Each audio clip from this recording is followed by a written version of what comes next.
আনারস ভর্তি পিকআপ ও মারুতি অল্টো মুখোমুখি সংঘর্ষে ফের একবার রাজ্য সড়কে পথ দুর্ঘটনা। ঘটনাটি ঘটেছে খড়িবাড়ি রূপনজোত সংলগ্ন এলাকায়। স্থানীয় সূত্রে জানা যায়, শুক্রবার দুপুরবেলা বিধাননগর থেকে একটি আনারস বোঝাই পিকআপ ভ্যান খড়িবাড়ি হয়ে নেপালের কাঠমান্ডু গ্রামে ছিল। অপরদিকে খড়িবাড়ি থেকে একটি মারুতি অল্টো ঘোষপুকুর যাচ্ছিল। হঠাৎ নিয়ন্ত্রণ হারিয়ে খড়িবাড়ি রূপনজোত এলাকার রাজ্য সড়কে দুটি গাড়ির মুখোমুখি সংঘর্ষ লাগে। সাথে সাথে আনারস বোঝাই পিকআপ ভ্যানটি পাল্টি খায়।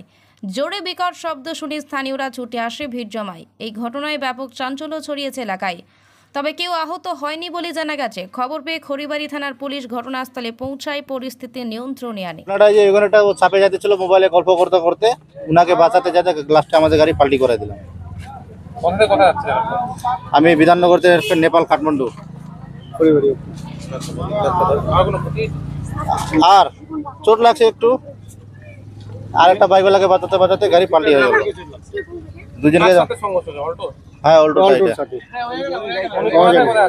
হ্যাঁ উনি আমি জানি না কোথায় থেকে যাচ্ছিল, আমরা ওই দিক থেকে আসতেছিলাম,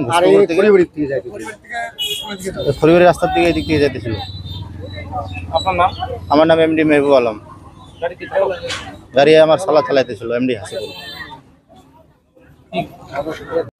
প্রথমে আমি ছাদের উপরে কাপড় মেলতেছিলাম, তারপরে এই আনারসের পিকআপ মানে ঘোষপুকুর থেকে খড়িবাড়ির দিকে আসছে, আর একটা ছোট অল্টো গাড়ি মানে যাচ্ছে ঘোষপুকুরের দিকে, মুখোমুখি লেগে গেছে। আমি এতটুকুই দেখলাম, দেখে মানে এত জোরে আওয়াজ হলো, ওই আওয়াজে আমি খুব চিল্লিয়ে উঠেছি। তো আমি ভেবেছিলাম বোধহয় কারো কিছু হয়েছে। তো আমি বাইরে যখন বেরিয়ে আসলাম, উপর থেকে যখন নামলাম, দেখছি কারো কিছু হয়নি। ওই ড্রাইভারকে তো আমরা দেখিনি। ওই ড্রাইভার কিন্তু একদম মানে সিনেমার নায়কের মতো করে বেরিয়ে আসছে জানলা দিয়ে। কিন্তু এখানে 3 জন শ্রমিক কাজ করছিল, ওরা অনেক বেঁচে গেছে।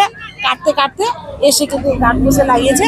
আর আমাদের এখানে একজন মিস্ত্রি এই বাড়িতে একটা মন্দিরের কাজ করছে, তার বাইক ছিল স্ট্যান্ড করা, বাইক কিন্তু একদম শেষ হয়ে গেছে। এটা আমাদের রূপনজোত খড়িবাড়ি পঞ্চায়েত। আমার নাম কৌশল্যা বর্মন।